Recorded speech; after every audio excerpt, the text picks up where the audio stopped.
The search for the living has ended in northwest Syria.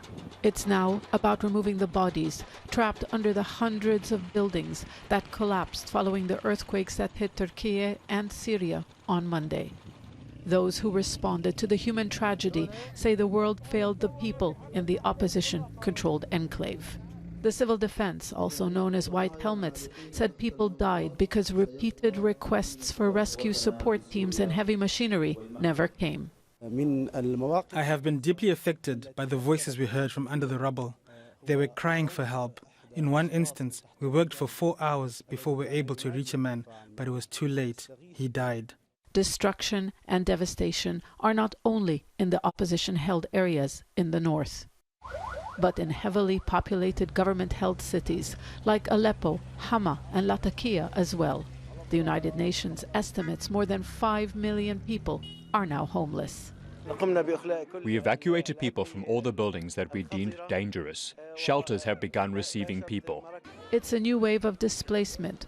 Already, there are nearly 7 million Syrians who have been displaced in their own country due to the war that began more than a decade ago.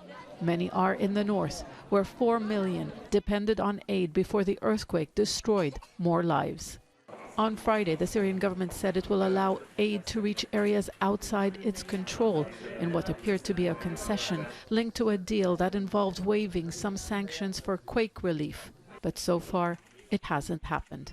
The state's opponents have long feared the consequences of so-called cross-line deliveries. The opposition in northwest Syria is afraid of receiving cross-line aid for many reasons, but primarily they're afraid of the regime holding that lifeline against them, using it in the future to coerce them into providing political concessions. Aid has started to come in from the Bab el-Hawa border with Turkey, the only crossing authorized by the UN for aid deliveries.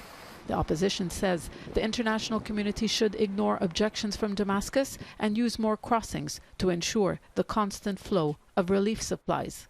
Already, the World Food Programme says it's running out of stocks in the opposition enclave, where more than 90% of people relied on aid before the latest disaster. Zeina, Khodr, Jazeera.